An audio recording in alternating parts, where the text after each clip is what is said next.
সঞ্জয় বাবু বলছেন? হ্যাঁ, নমস্কার। হ্যাঁ, নমস্কার সঞ্জয় বাবু। খুব সুখবর একটা পাচ্ছি, একটা বার্তা আছে, তো পরিষ্কার করে আপনিই বলতে পারবেন। আমি ড্রিম চ্যানেলের তরফ থেকে আপনার সাথে যোগাযোগ করলাম, তো যদি আপনি বার্তাটা একটু দেন সমস্ত পার্শ্ব শিক্ষক সমাজকে। বার্তা বলতে আমাদের রাজ্যের মাননীয় মুখ্যমন্ত্রী আমাদের যে ফাইলটা তৈরি হয়েছিল, ঠিক আছে, সেই ফাইলটায় আজকে সম্ভবত অনুমোদন দিয়েছি। বাহ বাহ। এবং সেই অনুমোদনটা দেওয়াতে এবার জিও হওয়াটা শুধু সময়ের অপেক্ষা। বাহ, এটা আপনাদের তো বড় জয় একটা। পার্শ্ব শিক্ষকরা দীর্ঘদিন অপেক্ষা করছিলেন।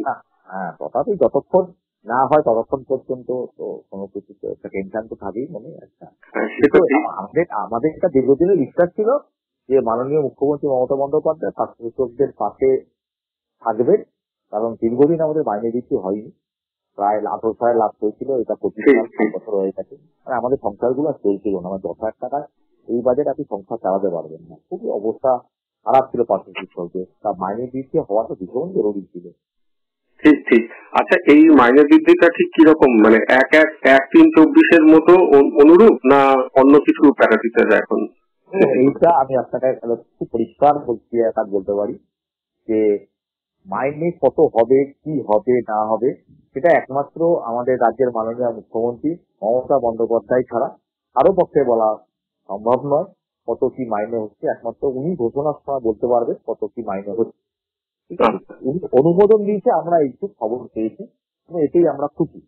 এবার উনি যেদিন আমাদের ঘোষণাটা করবেন সেদিন আমরা জানতে পারবো ঠিক আমাদের কত কি মাইনে হলো। তবে আমাদের ওনার উপর ভরসা আছে এবং মাননীয় শিক্ষামন্ত্রীর উপর ভরসা আছে, সুতরাং আমাদের ভালোই হবে আশা। হ্যাঁ, আমরাও আশা করব আমাদের চ্যানেলের তরফ থেকে যে প্যারা টিচারদের অন্তত 1/3/2024 মেমোর মতো বেতন বৃদ্ধি হোক, না হলেও অন্তত বেশ কিছুটা বেতন তো বাড়বে, এটুকু তো আশা রাখাই যায়। আপনার এই সংবাদ পেয়ে সত্যি আমরা খুব খুশি হলাম। আমরাও খুশি। আমরাও রাজ্যের মামাটি মানুষ সরকারকে আগাম পার্শ্ব শিক্ষকদের পক্ষ থেকে অভিনন্দন এবং আমাদের মাননীয় মুখ্যমন্ত্রী মমতা বন্দ্যোপাধ্যায় আমার প্রণাম, এবং আমাদের যুবরাজ অভিষেক বন্দ্যোপাধ্যায়কে আমার সশ্রদ্ধ প্রণাম, এবং আমাদের রাজ্যের শিক্ষামন্ত্রী মাননীয় রাষ্ট্রপতিকেও আমার সশ্রদ্ধ প্রণাম রইল। এবং আশা রাখবো খুব দ্রুত আমরা ভিডিওটা প্রকাশ দেখতে পাবো, এই আশাই রাখবো।